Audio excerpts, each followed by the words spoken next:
On today's special Halloween edition of the J Area podcast, we do something a little bit different and do a deep dive in one of WWE's most supernatural characters of all time.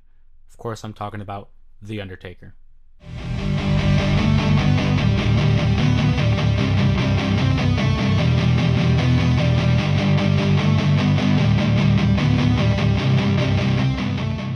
Ladies and gentlemen, pro wrestling fans all around the world, welcome back to another episode of the J Area podcast. My name is Jose Ramos Jr., and of course, we're doing something a little bit different this week. Halloween just around the corner. I thought, well, what's a good topic here to talk about in regards to Halloween?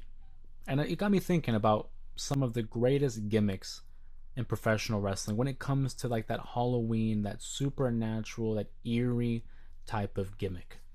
And it really started daunting on me. Do I talk about multiple names? Do I talk about some of the scariest matchups, storylines? Why not do a deep dive, a complete overview of the legendary career that is The Undertaker? So go ahead, strap in, grab your popcorn, get ready, because this might be one of the more lengthy episodes the podcast has seen. But I'm about to share my favorite points of views in regards to The Undertaker's career, as well as highlight some of his greatest moments and why I think he's one of the greatest to have ever done it. Of course, we look at the beginning. It was 1990, the Survivor Series, which is just around the corner, by the way, about a month away. We look at his debut, The Undertaker, who nobody knew up until this point. We knew Mark Calloway, the individual, from his WCW career. Mean Mark Callis, or Mean Mark Calloway. But to see him now, in this new gear, this new appearance, a ghoulish appearance, that of a Deadman, it was different. You look back at the tape, you look back at the footage. So many children in the audience, frightened, terrified. In fact, growing up, my brother has made it very apparent that one of his favorite wrestlers of all time, in fact, his favorite wrestler of all time is The Undertaker. And it's also funny because he says part of the reason was because of how he made him feel. He was genuinely scared of this individual. And that's a powerful thing in the world of professional wrestling, to cause fear, to create emotion in the audience. That's how you know that you have him in. And The Undertaker is one of the greatest to ever do that. He makes his debut at the Survivor Series, knocks off a couple of eliminations that included Koko B. Ware and the legendary American Dream, Dusty Rhodes. Now in this matchup, of course, it's the Survivor Series Tag Team Elimination match. The Undertaker would be eliminated due to a count out. Not the best, way to get out, but it protected him. It protected him, it protected his gimmick. You weren't going to have him be pinned on his first night. You had to protect that gimmick, and I think they did a pretty damn good job given how long his career was. In those early years, The Undertaker, he was presented as a slow, methodical, indestructible force that was only in competing in these squash matches. He was defeating his opponents in record time.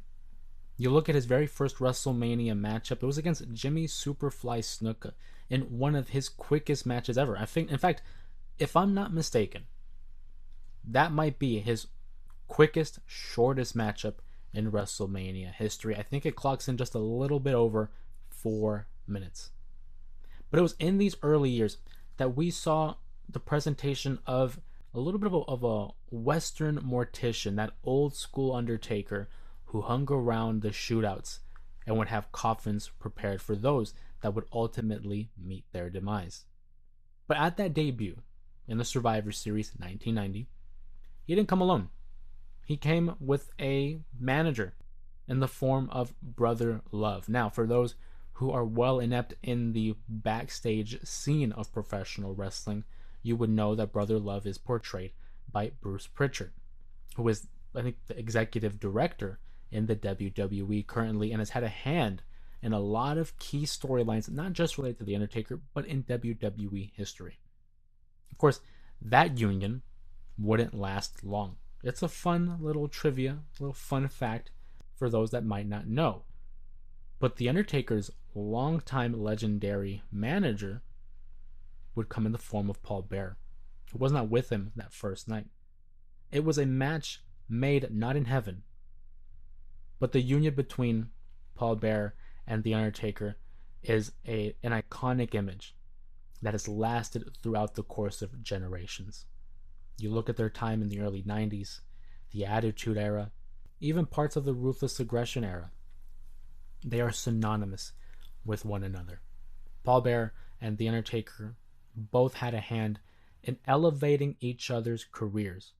And it was the presence of Paul Bearer where he would hold the urn that would possess the power of The Undertaker and become a very important piece in many of his rivalries. And I talk about rivalries. Let's talk about those early years for The Undertaker. Of course, this Western mortician version of the character, it would last about 4 years. And we'll get to the different variations and the evolution of the character as we go along. The Undertaker early on was like a monster fighter. He was fighting guys like Kamala. He was fighting guys like Giant Gonzalez, who we won't get into too much, as well as guys like Yokozuna. But one of his defining rivalries in that early period of his debut era would come in the form of not your typical monster. You see, I just named off three of the largest competitors that The Undertaker could have faced in that era of wrestling. But it was his feud with Jake Roberts that had turned him babyface. You see, The Undertaker debuted as a heel.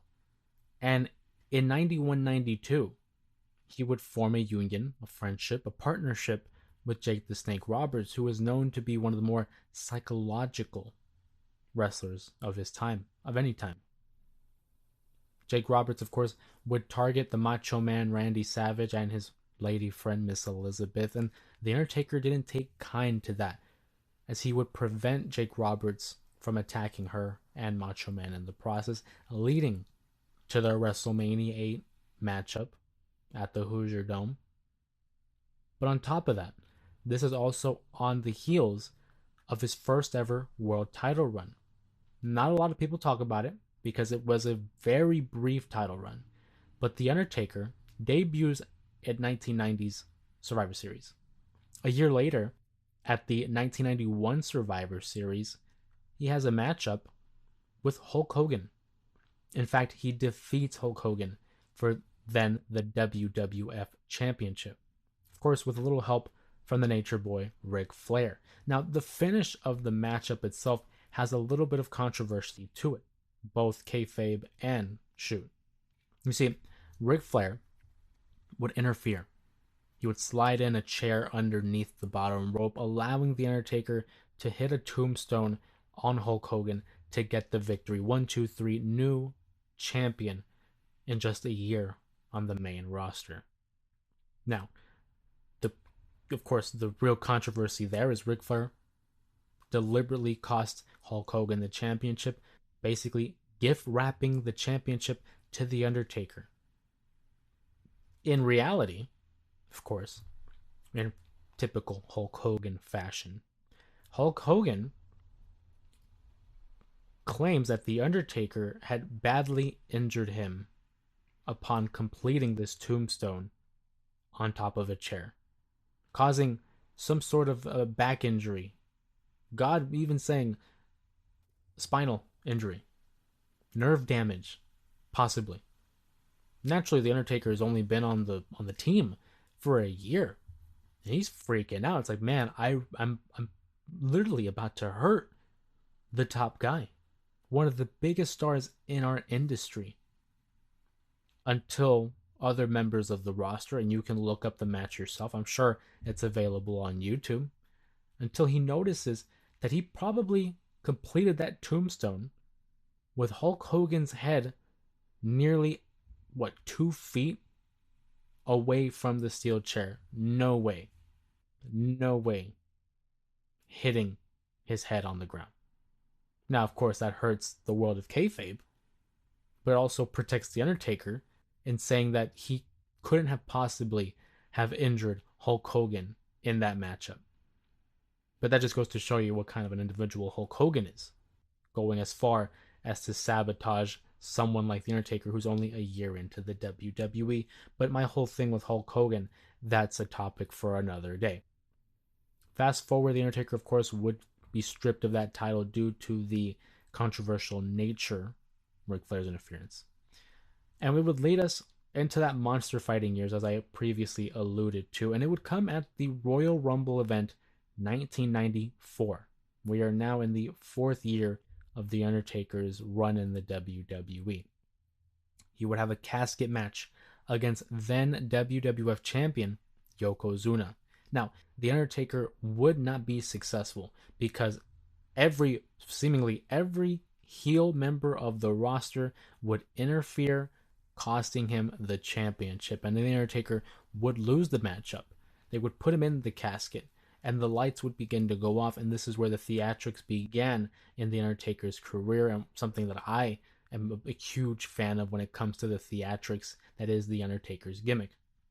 You see, they would begin to roll him out, but before they could take him to the back, the lights go out and The Undertaker seemingly levitates out of the casket into the air, further solidifying the whole Deadman gimmick. I think it's one of the more well done but also hokey things that the WWF had done at that point. Of course, I look at it with loving eyes because I enjoy that kind of hokey stuff every now and then. And to see the imagery of the camera placed inside the casket, to see The Undertaker lying unconscious, and seeing him in that moment whip his head towards the camera, opening his eyes, a frightening image that has certainly been seen time and time again on every Undertaker promotional package, hype video, whatever the case may be. This was in January of 1994, where he would lose the casket match. He would not return until August of that year in 1994, where he had a return. But before we get to that return, it's very important to mention in the summer of that year, Ted DiBiase, who I should mention was the one that introduced The Undertaker in his debut match at the 1990 event in Survivor Series. In 94, the summer, he claims to have The Undertaker under his, I guess you can say under his advisement. Only thing is, you can kind of tell it's not The Undertaker. This isn't The Undertaker we're accustomed to seeing, leading to the search of where is the real Undertaker and will he appear at that year's SummerSlam? Well, he does. And the beautiful thing about it is this was one of the first instances that we saw Mark Calloway's ability to adapt. You see, the traditional gear for The Undertaker was all black with hints of gray, especially in the gloves that he would wear in his matches. But upon his return, he wore purple, obviously distinguishing himself from the Underfaker, as fans would refer to him. Now, the matchup itself would be the main event of SummerSlam 1994. Wasn't the best match on the card because the Hart brothers, Bret and Owen, had an all-time steel cage match for the world title. But it helped really put on display this rebirth era for The Undertaker. The Undertaker, again, was displaying more supernatural abilities. He was honing in on the gothic nature of the gimmick. This is around the time where he became a little bit more agile. He had the flying clothesline. He picked up the pace in his matches, again, adding more and more to his arsenal. He became a little bit quicker in these matches. And of course, the $1 Million Man, Ted DiBiase, was the man who brought in the Undertaker, trying to convince everyone that he was under his power. This would lead to basically a year-long feud with the $1 Million Corporation, where The Undertaker would feud with the likes of Kama, the Fighting Machine, also known as the Godfather. He would feud with King Kong Bundy heading into WrestleMania 11. And then another feud with King Mabel, where another iconic image of The Undertaker would come out of this feud. King Mabel unfortunately would crush the orbital bone of the Undertaker, forcing him to wear this protective mask that would cover obviously the orbital bone, being that it was broken. But it resembled that of like a Phantom of the Opera type of mask, and it's something that we haven't seen since. It was a one-time deal when it came to that period in time. But the Undertaker, again, adding another legendary image to his career, something that we still talk about 30 years later. This time, there wasn't really a lot of substance going on for The Undertaker. He was relegated to that higher mid card storylines. But one thing that did come out of it was his feud with Mankind. We fast forward a year, 1996. It was the night after WrestleMania 12, where The Undertaker would defeat Diesel. The very next night, Mankind, aka Mick Foley, would make his debut, and he would attack The Undertaker during his matchup with Bradshaw, of all people, a close friend of The Undertaker, otherwise known as JBL. And keep in mind, this is in 96. We're only 6 years into his career. The Undertaker has faced so many individuals, so many rivalries, and it just continued to get bigger and bigger and bigger. But with an opponent like Mankind, he at that point, I think, was the most formidable foe that The Undertaker had come across up until this point in his career. You see, because Mankind not only physically brought the fight to The Undertaker with his scrappy, brawling type of approach, but he had this psychological advantage that not many of The Undertaker's other rivals possessed. He was impervious to pain on many occasions. They had their iconic matchup at SummerSlam 96 in August, the Boiler Room match, of course. They had the Buried Alive matchup that would see The Undertaker become literally buried alive and would lead to another rebirth, another revamp to his character as he would return not too far after under the Lord of Darkness appearance. You see, again, becoming more and more darker, menacing, gothic in this approach as he kept falling into the descent of darkness. Of course, this would lead into WrestleMania 13, where The Undertaker would win back the WWF Championship, defeating Psycho Sid, another large opponent for The Undertaker, which was a very common theme, as he was the one dispatching of all these giants, of all these monsters.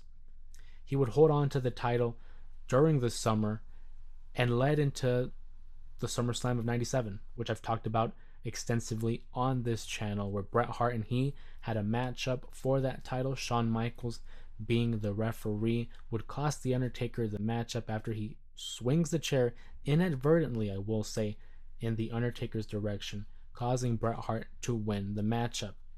It was also around this time that The Undertaker began solidifying himself as the leader in the locker room. He was a presence, he was a force that kept order amongst the boys.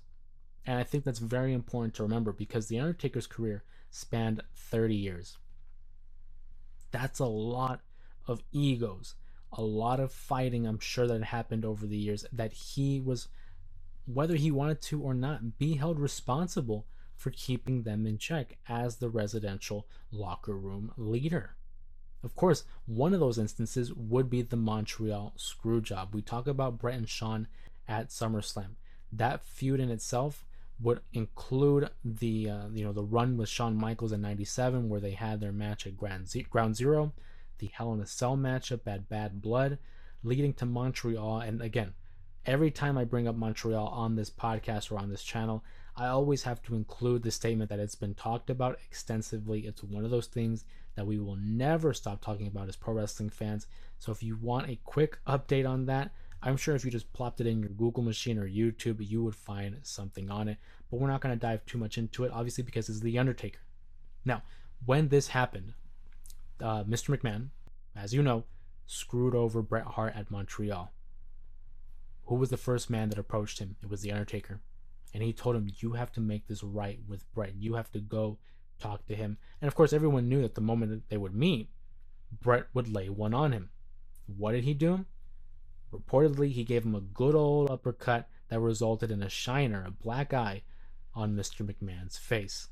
Again, the way The Undertaker presented himself, if he was able to talk to Mr. McMahon, their boss, that way and say, hey, you got to go talk to him, you know, that only demonstrates the level of respect that he had as an individual. Again, 7 years. We're in 97. 7 years into his tenure. We talk about 97. And we talk about the Hell in a Cell match. We talk about his feud with Shawn Michaels. In between there, I kind of glossed over because I knew it would take up a good amount of time. We're talking about one of the greatest debuts ever. At Bad Blood, we saw the debut of The Undertaker's younger brother, Kane. Of course, I alluded to the Mankind feud that took place during the summer of 96. That, of course, would include the heel turn of Paul Bearer, who would align himself with Mick Foley, aka Mankind. In doing so, he was against The Undertaker. He vowed to bring back his brother Kane. It's one of the greatest moments, I think, of Paul Bearer's career, maybe just in the Attitude Era, where he yells into the microphone at The Undertaker, he's alive.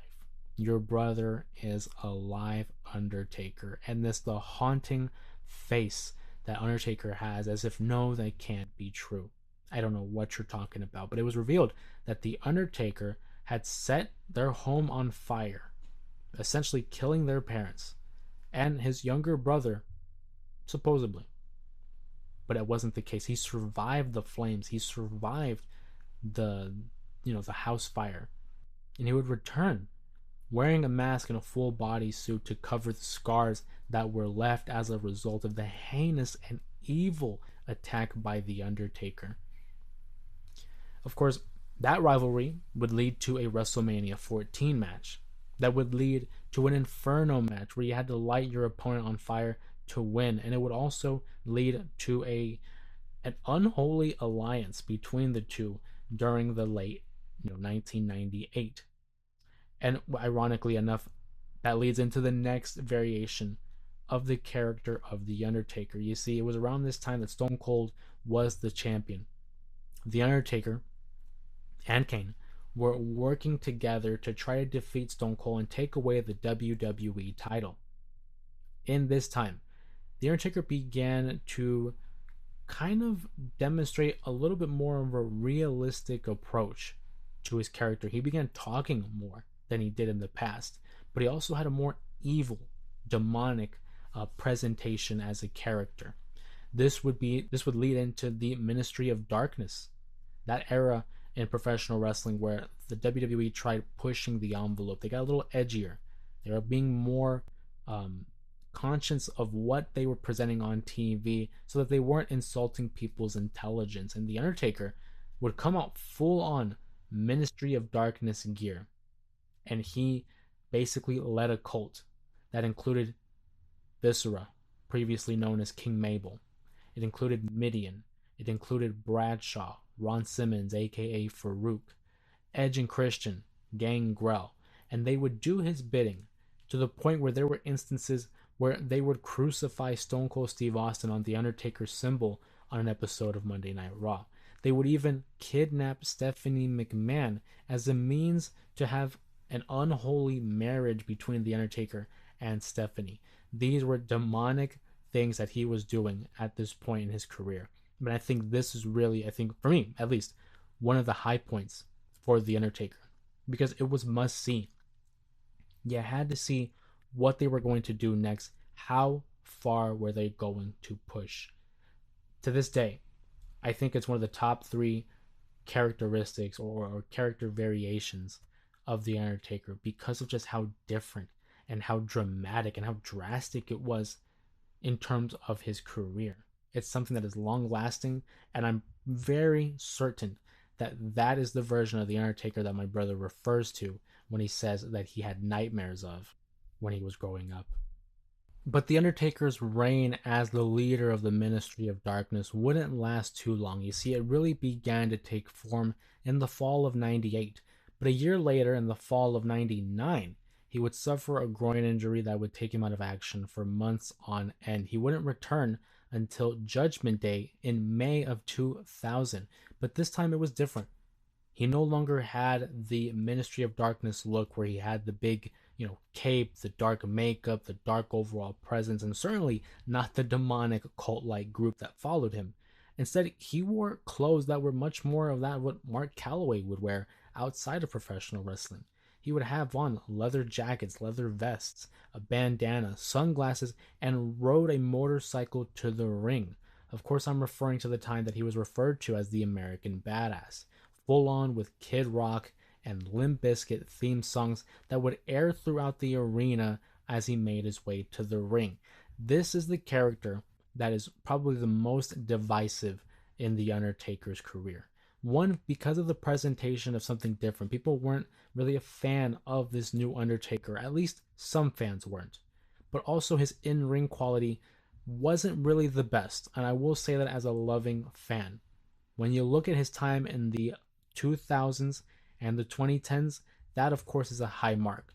But it was at this point that he was doing something different. He was a biker gimmick. It opened the door for him to become more vocal, more realistic in his approach. In fact, it was around this time that he also tag teamed with Kane again for the invasion angle as WCW and ECW stars invaded the WWE.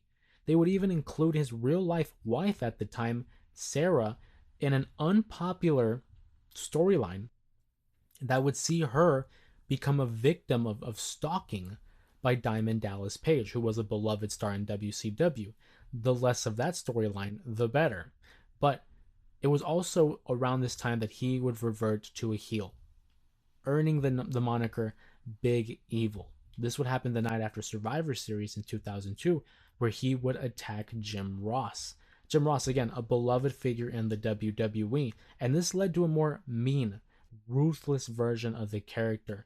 I remember vividly watching, or rewatching, I should say, his attack on Maven in the Royal Rumble 2002, who was a young, plucky upstart who had won the Tough Enough competition, and The Undertaker completely decimates him at the Royal Rumble event. And then leading up to WrestleMania 18, where he has a great matchup with Ric Flair, by the way.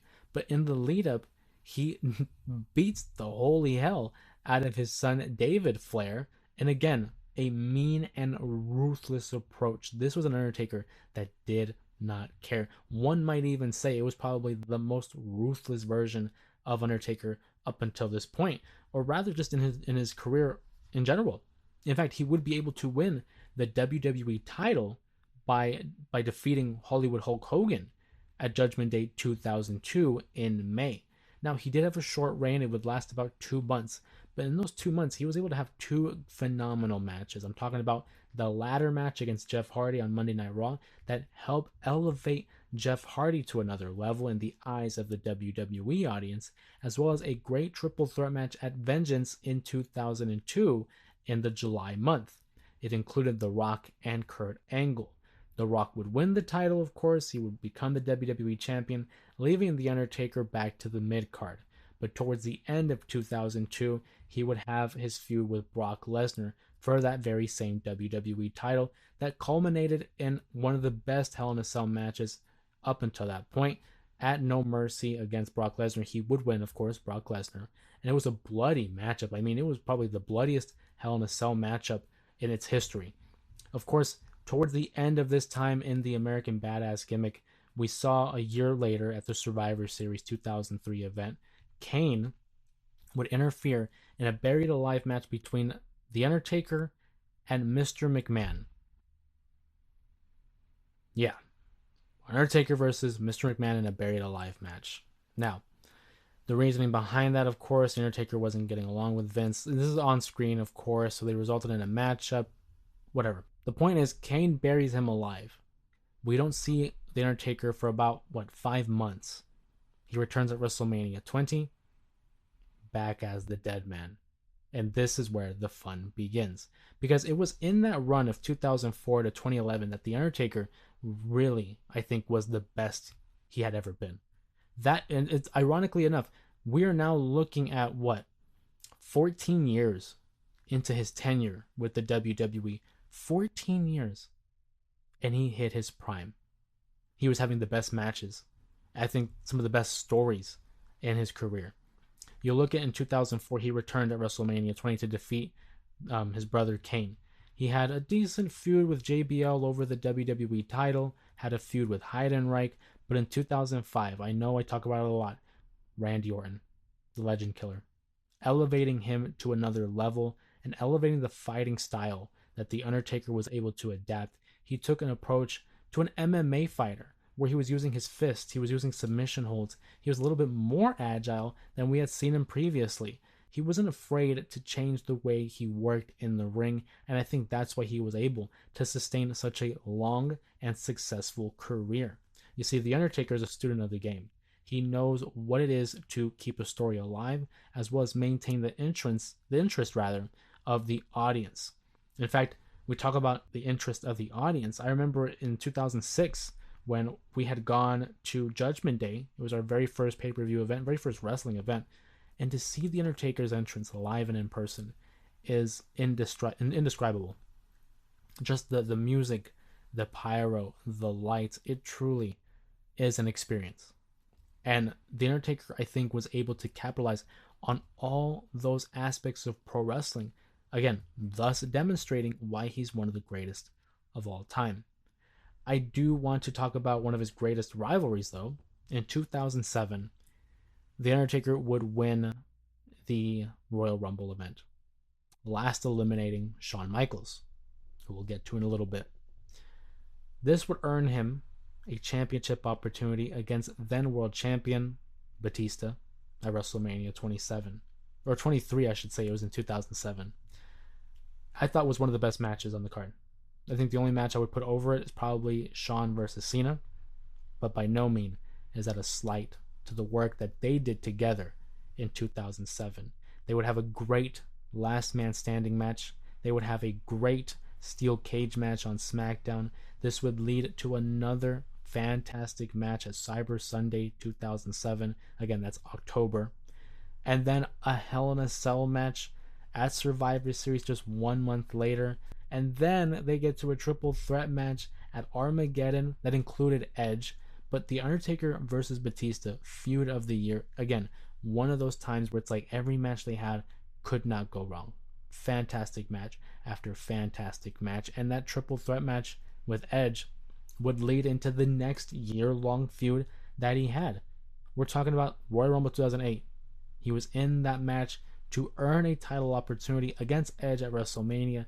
He would fall short because he was eliminated by Shawn Michaels. Sensing a pattern. Although he would win the Elimination Chamber match at No Way Out, he would defeat Edge at WrestleMania 24, earning another world title after previously defeating Batista at WrestleMania 23. They would go on to have a match at Backlash. They would have a TLC match at One Night Stand and a Hell in a Cell match at SummerSlam 2008. A lot of Hell in a Cell matches for The Undertaker, I know. He basically made a living off of that matchup. But we talk about Shawn Michaels, and it's like, it gives me a moment to reflect, because so much of their careers, I think, run parallel, but also they intersect. In '97, they were part of the first Hell in a Cell matchup. They had a casket match that led to the, partial retirement of Shawn Michaels. And then in 2009 and 2010, they had two of the greatest, not only just two of the greatest WrestleMania matches, but I think two of the greatest wrestling matches of all time. WrestleMania 25, everything just came together perfectly. It was a perfect blend of the resilient, smaller stature wrestler versus the towering foe that was The Undertaker. It was a good example of what bad versus good looked like. Shawn Michaels, unfortunately, would not win at WrestleMania 25, and it sent him into a downward spiral. He became obsessed with defeating The Undertaker at WrestleMania. He was so close to defeating him, but yet so far. The Undertaker would have a rivalry with CM Punk. He wins the World Championship. He defends the World Championship. He goes into the Elimination Chamber event in 2010, February. And Shawn Michaels costs him that match, forcing the hand of The Undertaker, saying, I need to have a match with you. and he puts his career on the line. And this is at WrestleMania 26. You can see over my shoulder here, I have like a necklace somewhere over there from WrestleMania 26, that event. Although I don't think it's better than the first, WrestleMania 25, it's definitely worthy of being the sequel. You know, The Undertaker would defeat Shawn Michaels. He would force him into retirement because we do not talk about the return at Crown Jewel in 2018. We just don't. This was Shawn Michaels' last match. And it was a lead in to the next two WrestleManias, where he would have great matches against Triple H at WrestleMania 27 and 28, vowing to do what his best friend could not do, and that is defeat The Undertaker. Well, you know how the story ends. They don't. Because The Undertaker is undefeatable. He can't be beat at WrestleMania. At that point, he's 21-0.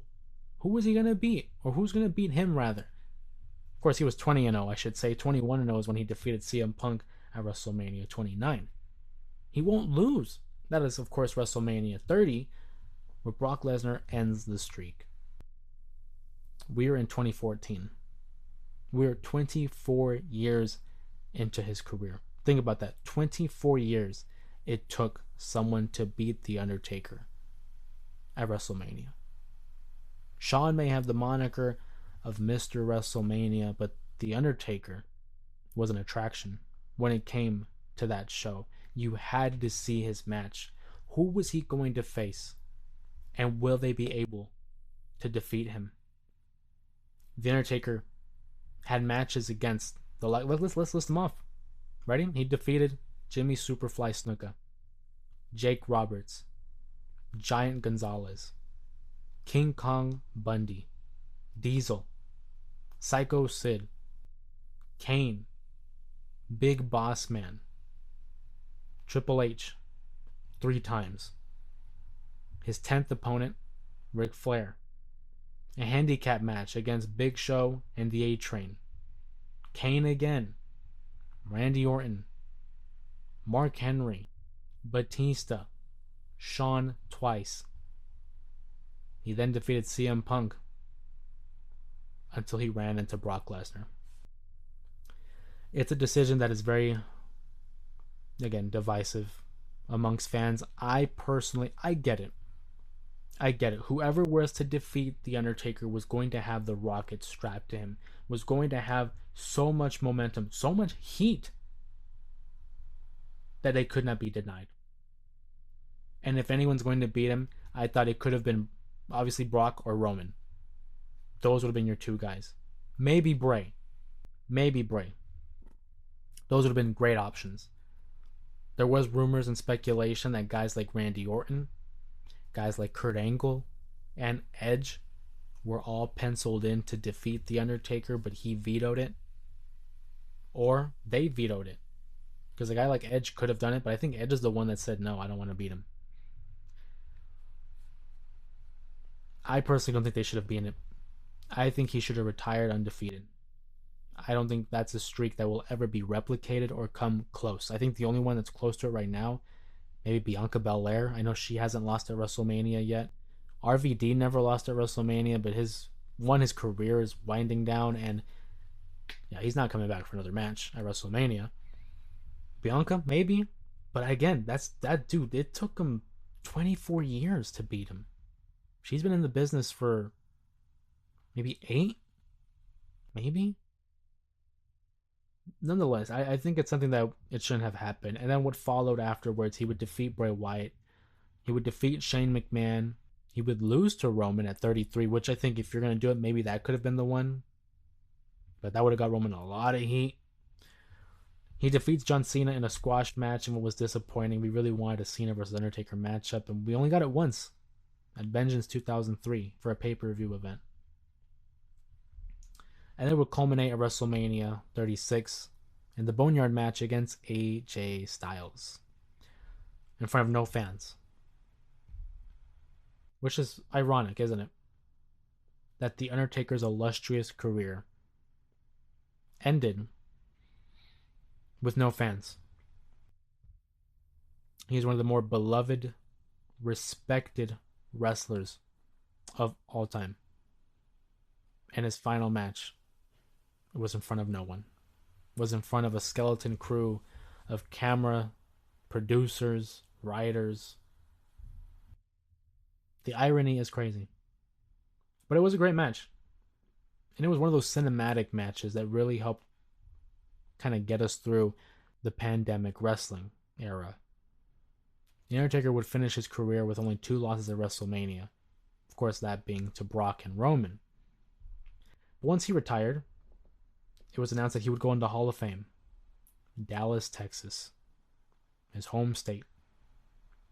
And it was one of the first instances that we were able to see The Undertaker as Mark Calloway and open up and discuss his long and illustrious career and all the little factoids and all the little trivia notes that we've come to know in the last few years.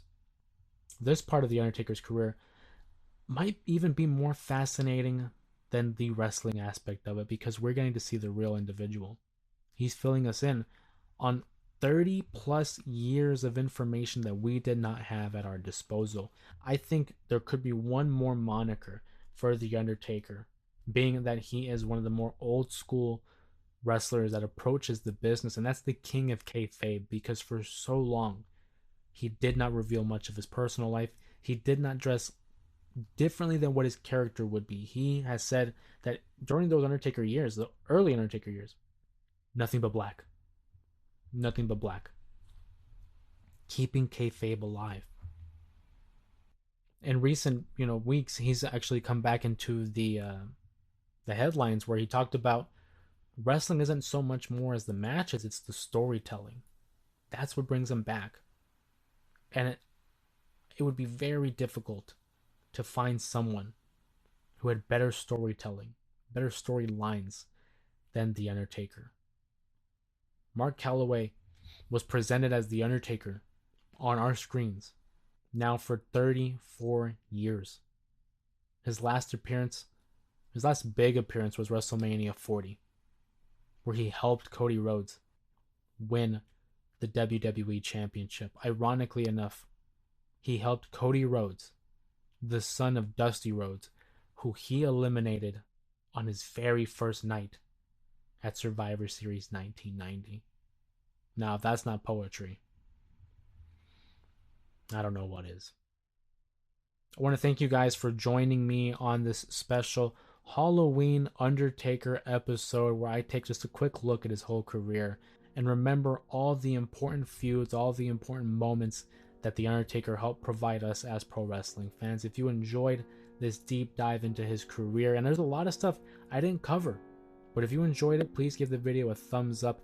Comment down below some of your favorite moments in The Undertaker's career. Maybe things I didn't mention, maybe things I already did mention, but if not, go ahead and subscribe to the channel to keep up to date with all the pro wrestling content that is uploaded on this channel.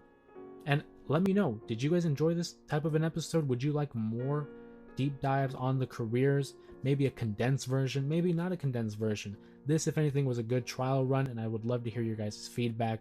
Of course, my name is Jose Ramos Jr. Thank you again for joining me on this episode, and we'll see you next time.